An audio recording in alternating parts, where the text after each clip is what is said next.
Is the post-Western dominated world coming to an end faster than we realize with everything that's been going on in the market, the amazing volatility that we've had recently? Yeah, I think it's already come to an end. I think what we're seeing now is the disintegration of the policies of the last 20 or 30 years, which have led to massive levels of debt in both the consumer and governments around the developed world.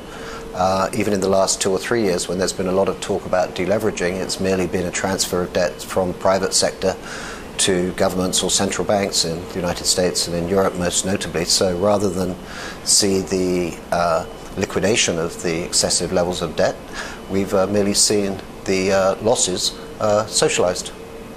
So as you look at what's happening around the world, where are you seeing opportunities right now? It seems that everybody was looking at one point for international stocks as a way to find growth.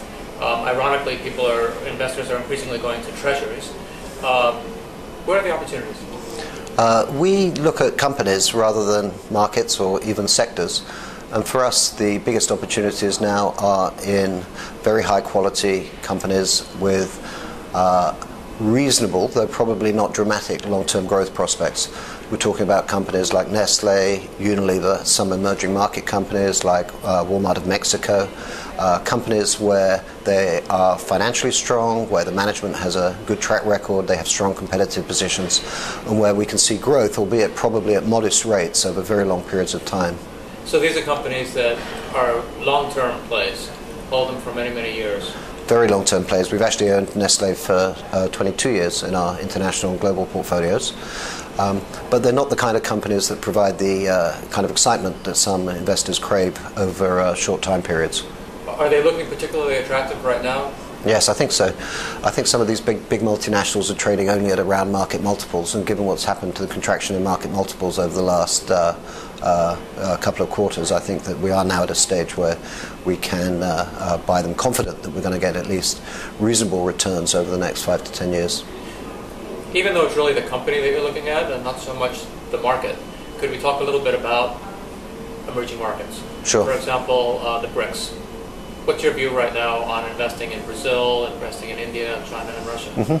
We're a little cautious on Brazil. We're slightly underweight in our emerging market portfolios, but we're concentrating on some of the banks and some of the consumer franchises, which we think are attractive over the long term, if a little pricey at the moment. When it comes to India, we are overweight. Again, not particularly a view on Indian macroeconomic policy, but more a view that Indian companies are run for the benefit of shareholders and will benefit from some of the macroeconomic policies that the government's been introducing over the last few years. Russia, very much a stock-by-stock market for us, though we've ended up with more than the market weights there. But we're really focusing partly on domestic consumption, retailers like X5, as well as some of the what we think are underpriced energy stocks, such as the big one, Gazprom. When it comes to China, we've been very cautious.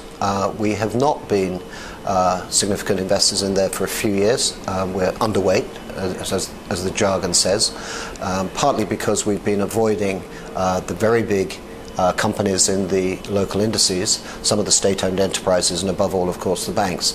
So we've been focusing on smaller to medium-sized companies that we think have strong consumer franchises in the domestic market. Outside of the BRICS, are there emerging markets that you're particularly excited about going forward? Well, again, we get excited about the companies, not the particular markets. But I will say that overall, we have tended to emphasize companies that are in some of the smaller markets, whether they be in Southeast Asia, places like Indonesia, or whether they be in Central Europe, places like Poland.